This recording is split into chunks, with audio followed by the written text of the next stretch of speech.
Hi, this is Deborah with Redirecting, and I'm going to be talking about the subject of interracial dating and relationships again. Now, this particular video is inspired by a comment that was left by one of our viewers some time ago. I intended to do this video well before now, but I guess, you get so many comments, they kind of get lost in the sauce, and because someone recently commented on this particular video, it came back up. And so I said, you know what, let me go ahead and just print this out so that I can address this. It's been more than 2 years since this comment was left, but it was very interesting. We've talked about similar things since then, but this particular comment just kind of grabbed me back then. And it has a lot of response under the comment. There are a lot of responses under the comment.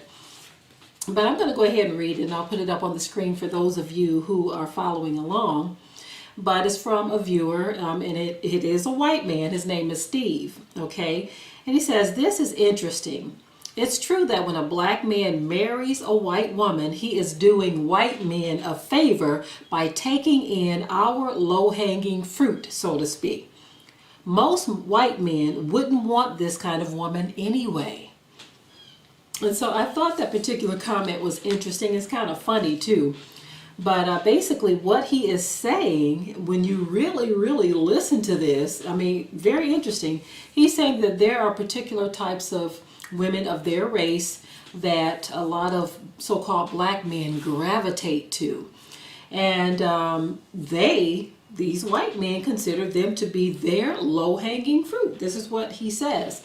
And he says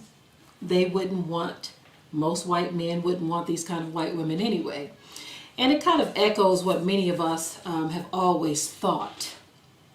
Now I'm going to try to be as smooth as I can when I talk about this, but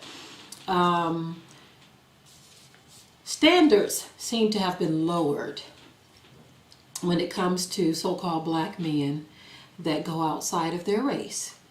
Now, if they are with a so-called black woman, the standards are very high standards. But they lower them when they venture out.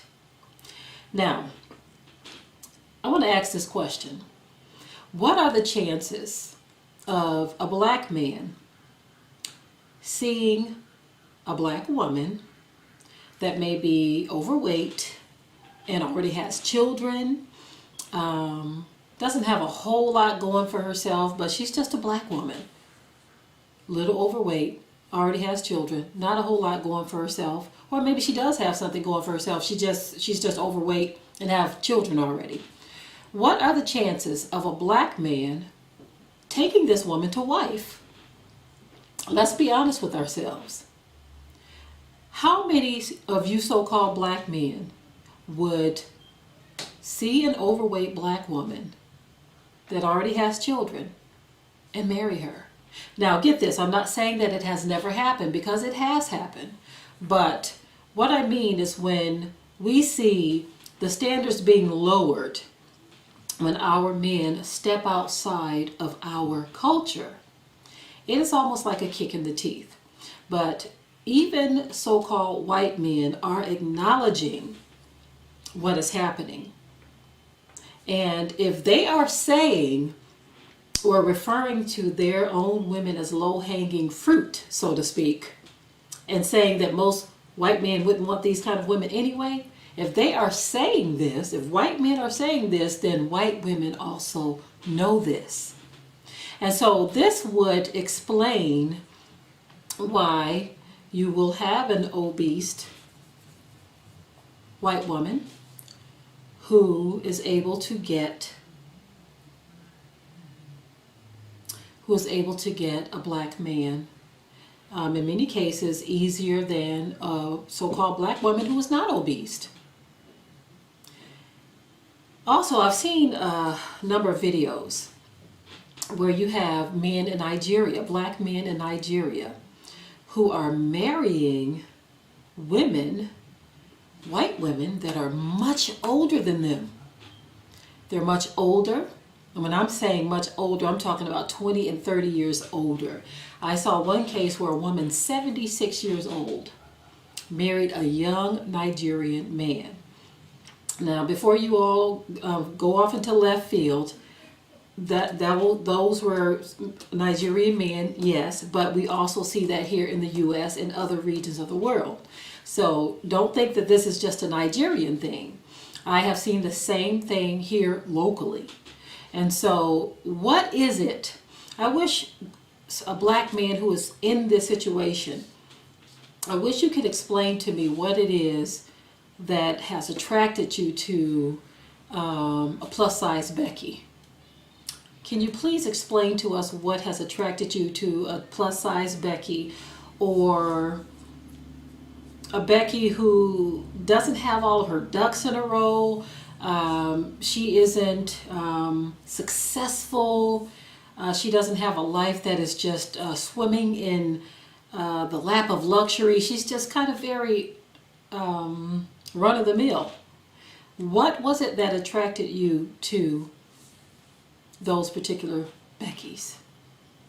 I'm just curious. I'm always curious about these things. Now, we also get some of our people who say that so-called black women are just jealous when we speak about these things. Why does it have to be jealousy? Why not concern? Because there is something deeper than your desire to marry outside of your race. There's something much deeper than that desire. And some of us know what it is. We know how deep this goes. We know what is at stake. And so to basically say that it's jealousy, that is just another deflective statement to get us off of the real issue at hand. But anyway, I'm done with this. I just wanted to talk about Steve's comment that he left on my video some time ago. Basically, they're saying that so-called black men are getting their leftovers, their undesirables, their, I don't know, what do you want to call it? Whatever it is. Now, we do know that not all black men go after their low-hanging fruit. There are those who are wealthy black men who will marry someone who is outside of their race because their minds have been tricked into thinking that's the way to go. You see, in their minds, they don't believe that a black woman is worthy of the riches that they've obtained. And some of them simply just don't want mixed children. I'm sorry, not mixed children, black children, or children that look like them. So there are a lot of issues here. And I really wish our people would just be honest as to what is really taking place, why they venture out. I do know that a lot of black women, they've come forward and they've said they do it because a lot of black men don't desire them. And then you have black men come back with a rebuttal and say, well, we do it because black women are hard to get along with. So everyone have excuses. There are excuses on both sides. But in reality, if we were all being honest, we would simply say that we were brainwashed. It is what it is, family. Okay? With that, I'll say shalom.